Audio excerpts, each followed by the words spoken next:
ritual or approach that is very ritualistic is something that you find even in the movies, which are very different genre. You know, going to normal work every day understands ritual. The question now is how much of it you use it and the way you use it. So we could say that any formal life that is formalized by some duties, some things, has a ritual. My mother used to say she had a morning ritual, which is making coffee, drinking coffee, and smoking 5 cigarettes. So it's like the life could be treated like this. Yes. Each time in each movie I want to come out from something very profound, something formal, a kind of ritual that we could call it like this, and squeeze it into the possible context. So in the context of the war, it's very unusual to follow a man who is riding a donkey and dodging the snipers and getting a milk back. So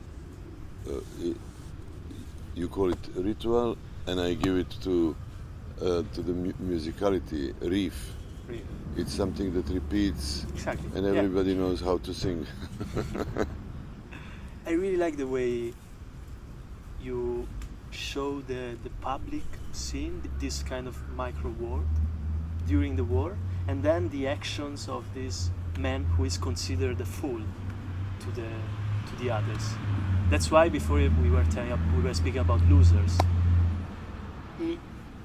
To the other people he is a loser, but in fact he is an hero. He's an absolute hero in the terms of idealistic ideas. You know, it's like a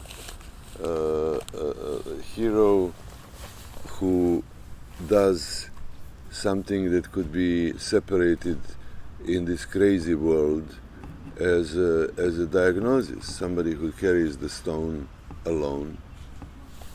I was in prison here, and I spoke to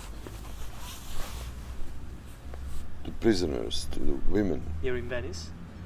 And I spoke to them on the basis of being able to create imaginary world.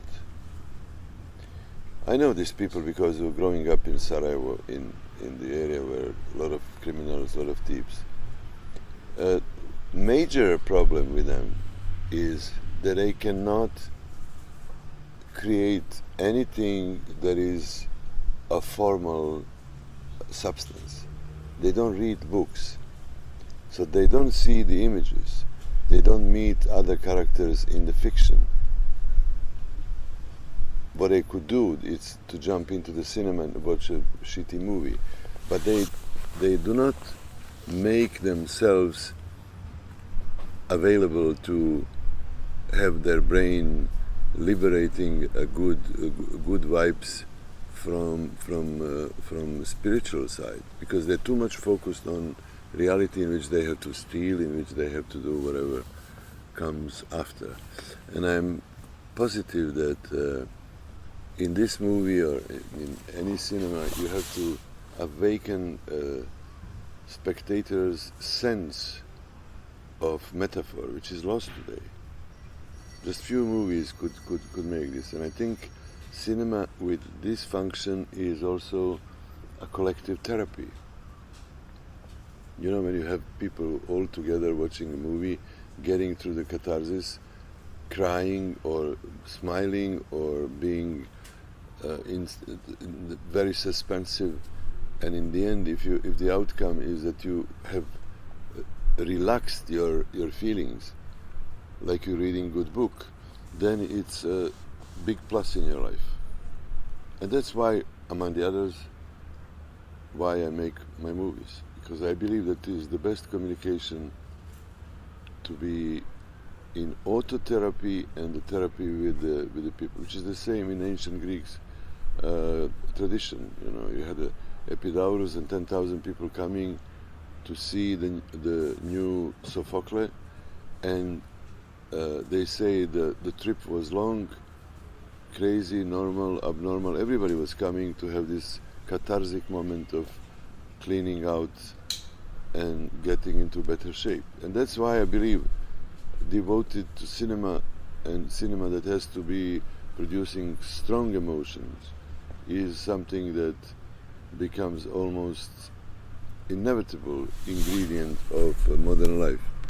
Unfortunately, not so many films like this, but what we can do.